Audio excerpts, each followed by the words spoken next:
Drainage ব্যবস্থা সহ এক এক জায়গায় এক রকম সমস্যা, সবগুলোই যৌক্তিক দাবি। কিন্তু এই দাবিগুলো পূরণের ব্যাপারে দুটো বিষয় জড়িত। একটা হলো সামর্থ্য। আপনার সংসারে অনেকগুলো প্রয়োজন, কিন্তু সব প্রয়োজন পূরণের মতো অর্থ যদি আপনার হাতে না থাকে, তাহলে কি সব প্রয়োজন একই দিনে পূরণ হবে? তারা ভেঙে যাচ্ছে, গাইডওয়াল বানানো দরকার। তো এই পলাশবাড়ি ইউনিয়নের 9টা ওয়ার্ডেই কি এরকম নাই? সব ওয়ার্ডেই আছে। এখন যদি বরাদ্দ পাওয়া যায় যে যেটা দিয়ে আমরা একটা করতে পারি, তাহলে কোনটা আগে করব তার একটা প্রায়োরিটি ঠিক করতে হবে না? নাকি ওই টাকাটা ভাগ করে 9টাতে দিয়ে দেবো? তাহলে কি কারো ওই প্রয়োজনটা পূরণ হবে? তাহলে তো কারোটাই পূরণ হবে না। এই জন্য এই প্রায়োরিটি লিস্টে আমরা ঠিক করে রেখেছি।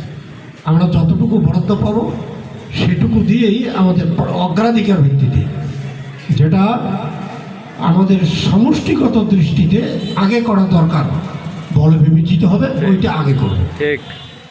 তার মানে এই নয় যে ওইটা করি ফেললে আর বাকিলে করবো না, এমনটা কিন্তু নয়। এই কয়েকদিন আগে আমরা একটা মসজিদ সংস্কারের জন্য একটা বরাদ্দের অনুমোদন পেয়েছি। 10টা মসজিদের গোটাল আসন।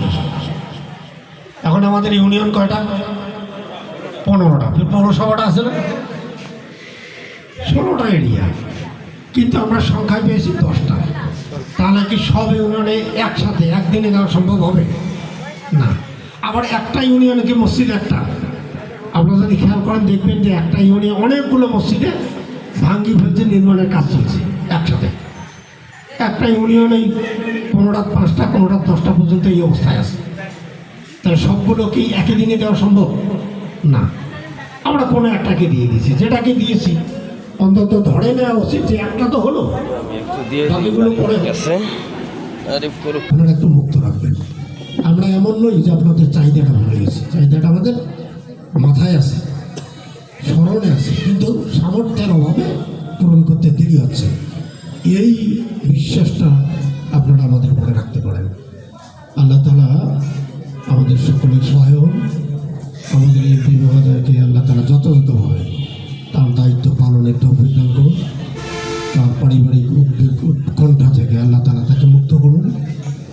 ওয়া আখিরু দাওয়ানা আলহামদুলিল্লাহি রাব্বিল আলামিন। আসসালামু আলাইকুম ওয়া রাহমাতুল্লাহি ওয়া বারাকাতুহু। আলহামদুলিল্লাহ, সংক্ষিপ্ত সময়ে আমাদের সম্মানিত উপজেলা আমির অত্যন্ত গুরুত্বপূর্ণ কথা বললেন। আমরা চাই আমাদের প্রতিটা ইউনিয়ন যেন আস্তে আস্তে আস্তে আস্তে উন্নতর শিখরে গিয়ে পৌঁছে। আমরা সকলেই বলি আমিন। সম্মানিত উপস্থিতি, এই পর্যায়ে আমাদের সামনে বক্তব্য রাখবেন আজকের এই মতবিনিময় সভার সম্মানিত প্রধান অতিথি, নীলফামারীর জনমানুষের প্রাণপ্রিয় ব্যক্তিত্ব, জাতীয় সংসদের নীলফামারী 2 আসনের সম্মানিত সংসদ সদস্য মহোদয় জনাব অ্যাডভোকেট আল ফারুক আব্দুল লতিফ। জনাব অ্যাডভোকেট আল ফারুক আব্দুল লতিফ, তাকে বক্তব্য রাখার জন্য অনুরোধ করছি।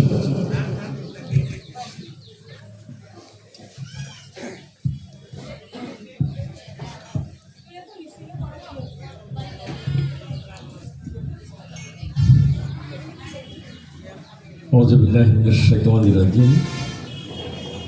বিসমিল্লাহির রহমানির রহিম।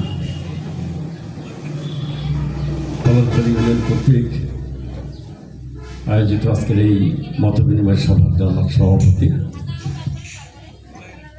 অত্র ইউনিয়নের সম্মানিত আমির, অনুষ্ঠানে উপস্থিত সম্মানিত জেলা কংগ্রেসের 2 জন সম্মানিত সদস্য, উপজেলা কর্ম পরিষদের সদস্য, নায়েব এমএড সেক্রেটারি সহ সদস্যবৃন্দ, ইউনিয়ন নেতৃবৃন্দ এবং সম্মানিত পলাশবাড়ি ইউনিয়নবাসী, আসসালামু আলাইকুম ওয়া রাহমাতুল্লাহ।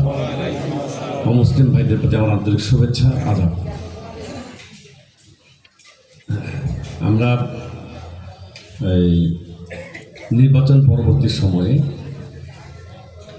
নির্বাচনের মতো করে কেন সবার কাছে বুঝতে পারলাম না, এই প্রশ্নটা সব জায়গা দিয়ে হয় এবং এটা এই নির্বাচন হয়ে যাওয়ার সম্ভবত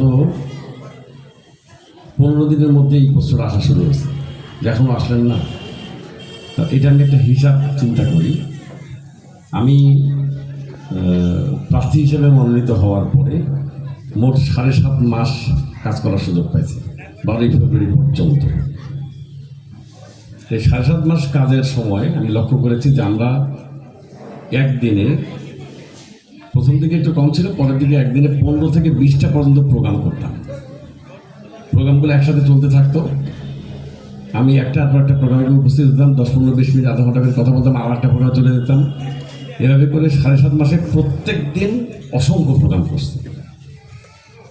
কিন্তু এখন নীলফামারীতে থাকা অবস্থায় আমরা 3 থেকে সর্বোচ্চ 5টা পর্যন্ত প্রোগ্রাম পাই। ওই নির্বাচনের মতো করে 15-20টা প্রোগ্রাম কিন্তু হয় না। একদিকে তখন 7.5 মাস সময় পাইলাম, 20 থেকে 25টা প্রোগ্রাম পাইলাম। এখন 5 মাস অতিক্রান্ত হয়েছে। যদি 12 ফেব্রুয়ারি ধরি, তাহলে আজকে হলো 26 জুলাই, তার মানে 5.5 মাসের কাছাকাছি হলো। দিনে 3টা থেকে 5টা পর্যন্ত প্রোগ্রাম করে সবার কাছে পৌঁছে দেওয়া সম্ভব নয়। তার মধ্যে এই 5.5 মাসের ভিতরে অর্ধেক সময়টা জাতীয় সংসদের অধিবেশন চলছে, যখন আমাদেরকে ঢাকায় অবস্থান করতে হচ্ছে। তাহলে কেমন করে সবার কাছে আমরা পৌঁছে দেবো? এটি সম্ভব? কোনোভাবে সম্ভব না। এইটা আপনাদেরকে বুঝতে হবে, মানতে হবে। আজকে এখানে যারা উপস্থিত আছেন তাদের কাছে একটা ব্যাখ্যা দেওয়ার কারণে হয়তো আপনারা অধিকাংশই সন্তুষ্ট হয়ে যাবেন, কিন্তু আরও অনেক ভাই আছেন যারা কিন্তু সন্তুষ্ট হবেন এখানে উপস্থিত না থাকার কারণে। তাদের একটু বলবেন এই কথাটা। যেদিন সকালবেলা নীলফামারীতে আসি, রাতের গাড়িতে মনে করেন আসলাম, সকালবেলা নীলফামারীতে নামলাম, 3-4 ঘন্টা ঘুমানোর পরে আমি যে বের হই, আমি একবেলাও বাড়িতেও খাই না, আর এক দণ্ডের জন্য বাড়ির বিছানায় গিয়ে শুইও না। প্রত্যেক দিন, এবার যেটা হয়েছে, প্রত্যেক দিন রাত 3:15টার সময় শুইতে গেছি। প্রত্যেক দিন আপনাদের সঙ্গেই আসি আমি বাসায় বসে রেস্ট করি না। কিন্তু কাজের ধরনের একটা পরিবর্তন আসছে। যেমন আগে জনসাধারণের সামনে বক্তব্য দিচ্ছি, এখন অফিসে গিয়া সরকারি কর্মকর্তা, বেসরকারি কর্মকর্তা, অন্যান্য প্রতিষ্ঠানের যারা আছেন তাদের সাথে গিয়ে কথা বলতে হয়, তাদের কাজকর্মের খোঁজখবর রাখতে হয়, তাদের সাথে মিটিং করা লাগে। এগুলো তো সময় আছে। তারা তো জনগণ না, যার কারণে জনগণ সেখানে আবার বাদ থাকে। এই সমস্ত কারণে ব্যস্ততা প্রচুর, কিন্তু সেইভাবে পৌঁছা সম্ভব হচ্ছে না। আমার যে বিষয়গুলো নিয়ে কথা বলার কথা ছিল, মোহতারাম উপজেলা আমি কিছু বিষয় বলে ফেলছেন।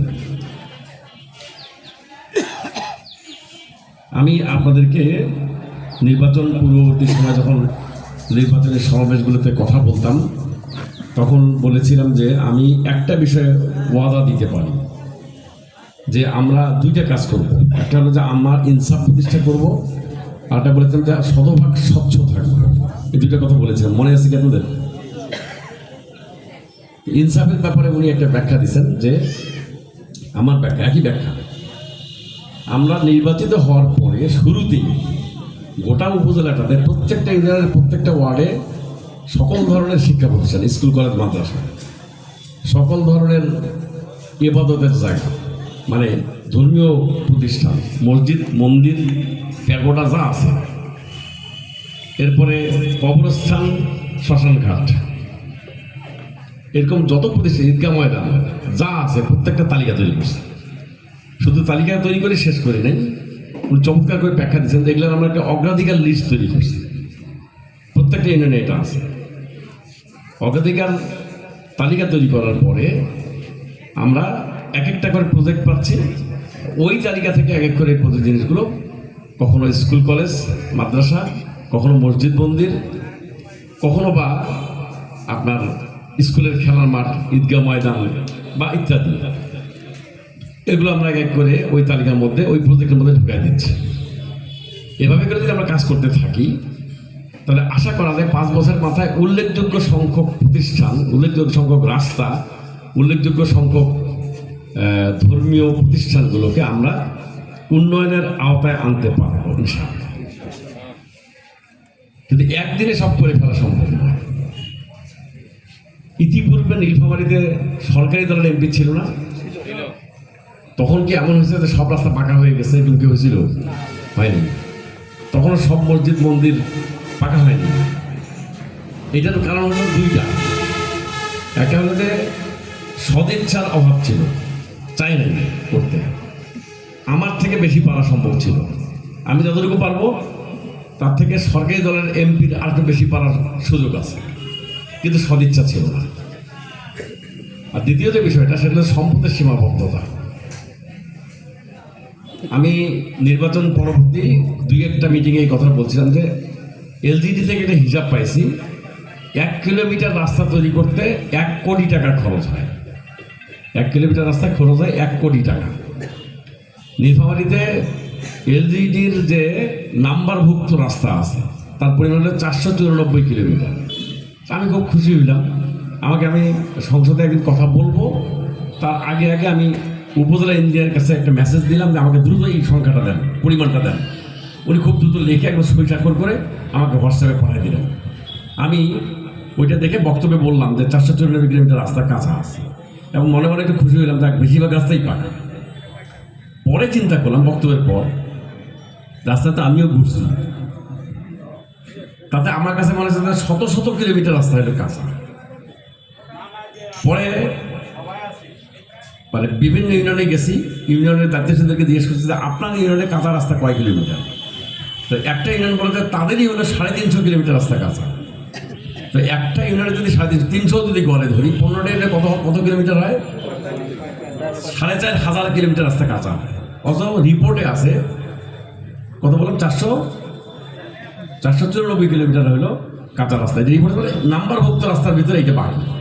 আমি পরবর্তীতে এলজিডির এক্সিএনকে জিজ্ঞেস করছিলাম যে আপনারা যে হিসাবটা করেন কাঁচা রাস্তা, সেটা কিসের হিসাব করেন? নাম্বারভুক্ত রাস্তাটা হিসাব করেন নাকি বাইরেগুলো করেন? কিন্তু বাইরেগুলো আমরা করি না। নাম্বারভুক্ত না হলে ওই হিসাব আমাদের কাছে নাই, ওইটা কোনো রাস্তায় না। অবস্থা এইরকম দাঁড়াইছে।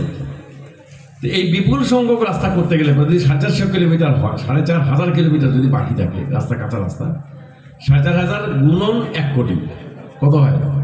4500 কোটি টাকা লাগবে সবগুলো রাস্তা পাকা করতে। তো বাংলাদেশে কি এই সম্পদ আছে? নাই। এই জন্য আমাদেরকে ধৈর্য ধরতে হবে, এবং যে প্রায়োরিটির কথা বললাম, অগ্রাধিকারের কথা বললাম, অগ্রাধিকার ভিত্তিতে আস্তে আস্তে রাস্তাগুলো করে ফেলতে হবে। উল্লেখযোগ্য সংখ্যক রাস্তা যাতে হয়, ওই যে আগে বলছি যে ইনসাফ করা, প্রত্যেক ইউনিয়নে কাজ করা, প্রত্যেক ওয়ার্ডে কাজ করা, সবচেয়ে জরুরি এটা করা, এটা হলো ইনসাফ। আর স্বচ্ছতা, 100 টাকার কাজ আসলে 100 টাকাই যাতে ব্যয় হয়। মানে 99, 98, 50, 60 টাকা তো দূরের কথা, 99, 98 টাকাও জানো না, শতভাগ কাজ জানো না, এইটা নিশ্চিত করা। এই ওয়াদাটা আমি আগেও করেছিলাম, এখন এই ওয়াদাটা আমার আছে।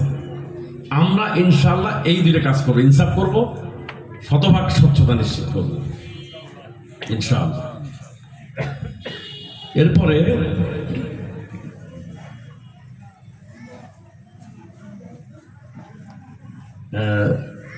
বৈষম্যের ব্যাপারে একটু কথা বলে নেওয়া দরকার। আমি কারো সমালোচনা করতে চাই না, আবার একটু সমালোচনা না করলেও চলে না। আমরা নির্বাচিত হওয়ার পরে প্রথম একটা বরাদ্দ ছিল খেজুরের বরাদ্দ, শুনছিলেন কি আপনারা? খেজুরের কথা শোনেন নাই? নির্বাচিত হওয়ার পর প্রথম বরাদ্দ হলো খেজুরের বরাদ্দ, রমজান মাসে। তো সারা দেশে খেজুর বিতরণ হয়, জামাতের এমপিদের সিটে কোনো খেজুর নাই, এনসিপির সিটেও কোনো খেজুর নেই। ব্যাপারটা একটা অবাক লাগলো আমাদের, ব্যাপারটা কি খেজুর নেই কেন? বিষয়টা কানাঘুষা করতে করতে অনলাইনে চলে আসলো, মানে অনলাইন মিডিয়াতে চলে আসলো। সরকার তখন বাধ্য হয়ে আমাদেরকে খেজুর দিল, আমাদেরকে দেয়নি, ইউরোপে দিচ্ছে। নীলফামারীতে খেজুরটা বিতরণ হয়েছে, সেই খেজুরটা এখনো পর্যন্ত আমি খেজুরটা দিতেও দেখিনি, কখন নিবারও দেখিনি, আমি দেখিনি, আমার সাথে কোনো আলোচনাও হয়নি। খেজুরের বিতরণ শেষ হওয়ার পরে আমি একদিন ইউরোকে ফোন করে বললাম, আচ্ছা সারা দেশে তো খেজুর বিতরণ হয়েছে, আপনারা কি খেজুর বিতরণ করেন নাই? তখন উনি বলছেন, স্যার কি বলবো, দুঃখজনক ঘটনা, অর্ধেক খেজুর চুরি হয়ে গেছে। এই কথা বলতেছে আমাকে। আমি কোথা থেকে চুরি হয়েছে? বলছে গোডাউন থেকে চুরি হয়েছে। তাহলে উপজেলা প্রশাসনের গোডাউন থেকে যদি অর্ধেক খেজুর তালা ভাঙ্গিয়া চুরি হয়, তা বাংলাদেশের কোন বাড়িটা নিরাপদ আছে বলেন? এই কথা আমাকে ইউনো সাহেব বললেন। গেল একটা প্রথমটা, মানে বৈষম্য করতে চেয়ে শেষ পর্যন্ত পরে অনলাইন মিডিয়াতে দেওয়ার জন্য পারে না। তারপরে রমজানের ঈদের সময় বরাদ্দ আসলো 700 পিস শাড়ি, 50 পিস হাজি রুমাল আর 100 পিস 3 পিস। এই বরাদ্দটা আসলো, কিন্তু এই বরাদ্দ আসলো শুধুমাত্র সরকারি দলের এমপিদের সিটে, আমাদের সিটে আসলো না। এটা নিয়েও কানাঘুষা হওয়ার পর যখন অনলাইন মিডিয়াতে আসলো, তখন বাধ্য হয়ে সরকার আমাদেরকে ওই বরাদ্দটা দিল, কিন্তু শুধু 700 পিস এই ইয়ে দিছে, শাড়ি দিছে, সালোয়ার কামিজ আর রুমালটা আমাদেরকে দিল না। এটা কি সমতা না? বৈষম্য হয়েছে। আচ্ছা, তারপরে আসেন ইদানি একটা বরাদ্দ আসছে, যেটা উপজেলা আমির বললেন, সম্ভবত এইটাই। আমরা ইউনিয়ন প্রতি একটা করে মসজিদের জন্য, 10টা ইউনিয়নের একটা করে মসজিদের জন্য 3 লাখ টাকা করে বরাদ্দ পাইছি। কিন্তু বললেন বোধহয় আপনি, তাহলে কয় টাকা হয়? 10টা ইউনিয়নে 3 লাখ টাকা বরাদ্দ হলে 30 লাখ টাকা হয়। 30 টাকা পাওয়ার পর খুব খুশি হয়েছি, আমি অন্তত খুব খুশি যে মানে এর ধারণা ছিল না এরকম টাকা পাওয়া যাবে। ওই বরাদ্দের পরে আমরা চট করে তালিকা দিলাম, 10টা মসজিদের তালিকা দিলাম। ওই যে ওই প্রায়োরিটি লিস্ট থেকে তালিকাটা দেওয়া হয়েছে।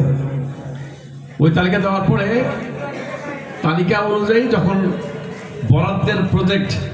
বরাদ্দের জন্য যে প্রজেক্টটা হবে, সেই প্রজেক্টের ব্যাপারে যখন প্রসেস চলছে, তখন একদিন দেখলাম আমার পিএও আমাকে বললো, অন্যান্য এমপিদের কাছেও শুনলাম, আমরা পাইছি 30 লাখ, সরকারি দলের এমপিরা পাইছে 90 লাখ। একই বরাদ্দ, ওদেরকে 90 লাখ দিচ্ছে। আমরা বাধ্য হয়ে আমাদের দায়িত্বশীলদের কাছে গেলাম, আমির জামাতের কাছে গেলাম, অন্যান্য দায়িত্ব তাদের কাছে গেলাম, গিয়ে বলতে এরকম কেন, এই বৈষম্য কেন, কথাগুলো তোলা দরকার, সংসদে বলা দরকার। এটা বলার পরে ওনারা বললেন, আমাদের দায়িত্বশীলরা বলেন, সংসদে যদিও বলা হয়েছে, তারপর ওনারা আমাদেরকে বললেন যে আপনারা 30 লক্ষ টাকার 30 লাখই খরচ করবেন, চোখে পড়বে। কিন্তু অনেক এমপির 90 লাখ টাকা,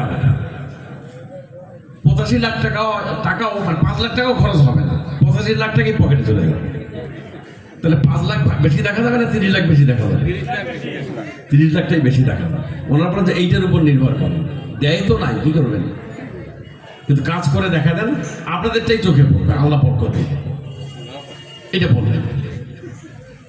সরকারি দলের কাছে যখন এটা বলা হলো, সংসদে যখন প্রকাশ্যে বলা হয়েছে, সেটার উত্তর ছিল একরকম, কিন্তু পার্সোনালি উত্তর তো আসা বলছে ওনারা যে আপনারা তো তাও 30 লাখের জায়গায় 90 লাখের জায়গায় 30 লাখ করে পাইছেন।